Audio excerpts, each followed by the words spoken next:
ప్రవచనాల్లో సామాజిక వ్యాఖ్యతో ప్రవచనం అంటే ఈవేళ గరికపాటి వారి అనే పేరొచ్చింది. హ్మ్. ఆయన చెప్పే దాంట్లో దేవుడి కంటే జీవుడి గురించి ఎక్కువుంటుంది. అది అది నిజం. జీవితం ఉంటుంది ఎక్కువ. చాలామంది నాకు మొహం మీద చెప్తున్నారు. మీకు అందరికీ తెలుసు. మా జీవితం మాకు కనపడుతోందండి.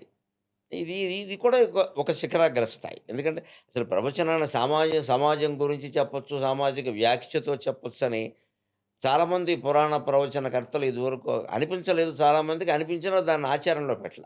ఏదో పురాణం అంటే పాత పురాణం. అసలు పుక్కిటి పురాణం, పాత పురాణం ఈ మాటలన్నీ వచ్చాయి. ఈ రకంగా నేను 3 సకారాలే నిజానికి. సాగర ఘోష, సహస్రావధానం, సామాజిక వ్యాఖ్యతో ప్రవచనం. హ్మ్. ఇక నేను చేరుకోవలసిన శిఖరం ఏదైనా ఉంటే సాక్షాత్కారం.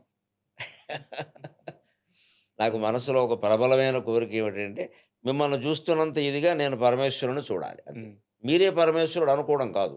నేను అనుకునే పరమేశ్వరుడు నా ఎదురుగా ఉండాలి. హ్మ్. కనిపించిందల్లా పరమేశ్వరుడు అనుకో ఆ వేదాంతం సరే. అదే. అది వేరే. అలా కుదరదు. రామకృష్ణ పరమహంస చూసాడా లేదా కాళికాదేవిని? చూసారు. కాళిదాసు చూసాడా లేదా? చూసారు. ఆయన ఎవరు? త్యాగరాజు, అన్నమయ్య వాళ్ళు ఎదురుగా చూసారు. అలా నేను చూడాలి. హ్మ్. అంచేత ఈ 4 సాగర ఘోష, సామాజిక వ్యాఖ్య, సహస్రావధానం 4 సకారాలే కదా! నాలుగోది కూడా సకారమే సాక్షాత్కారం. సాక్షాత్కారం. అది కూడా నేను సాధిస్తాననే నమ్మకం నాకుంది. బతికుండగానే. నాకంత పట్టుదల ఉంది. హ్మ్. అయితే ఇది ఎలా సాధ్యమవుతుంది అంటున్నారు మీరు. ఎప్పుడు మనిషి ఒక పెద్ద లక్ష్యాన్ని చేరుకోవాలంటే ముందు చిన్న లక్ష్యం చేరుకోవాలి. చిన్న చిన్న లక్ష్యాలు పెట్టుకోవాలి. చిన్నపిల్లల దశలో. నేను ఈ సాధన అనేది సాహిత్య సాధన, ఆధ్యాత్మిక సాధన అనేది 17 ఏళ్ల వయస్సులో ప్రారంభించాను. హ్మ్. 1958లో పుట్టాను నేను. హ్మ్. 58కి 17, 75 అప్పుడు నేను డిగ్రీ చదువుతున్నాను మొదటి సంవత్సరమో ఏదో. నాకు జీవితం మొత్తం మీద ఎప్పుడు ఆటలు అనేవి నాకు తెలీదు. ఓహ్! అందుకు నన్ను మన్నించాలి. అది గొప్ప విషయం అని నేను అనను. కానీ నాకు తెలీదు. హ్మ్. నాకెందుకో ఆసక్తి లేదు. హ్మ్. వ్యాయామం అంతకు ముందే తెలీదసలు. ఇప్పటికీ తెలీదు. హ్మ్. మీరు ఫిజిక్ కూడా బానే ఉన్నారు, ఆరోగ్యంగా ఉన్నారు. నేనేమి వ్యాయామం చేయను. అస్సలు. హ్మ్.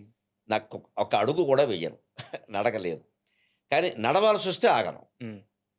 రైల్వే స్టేషన్‌లో నేను రైలు ఎక్కాల్సొస్తే రైలు ఆలస్యం అయితే బ్యాగ్ మధ్యలో పెట్టి హ్మ్. 10 గజాలు అటు, 10 గజాలు ఇటు 2 గంటలు నడిచిన సందర్భాలున్నాయి. ఓకే. అలాగే సద్వినియోగం అంతే. హ్మ్. విమానాశ్రయమైనా అంతే. హ్మ్.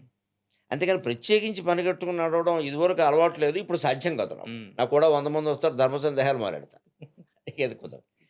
అంటే అది అప్పటినుంచి మొదలైనప్పుడు నేను పెట్టుకున్నదేంటంటే ముందు చదవాలి. ముందు హ్మ్. చదవాలి. ఎంతైతే అంతే. అని ఆటల సమయం, దసరా సెలవులు, వేసవికాలం సెలవులన్నీ ఈ భారతం, రామాయణం లాంటి గ్రంథాలు చదువుతూ కూర్చున్నాను.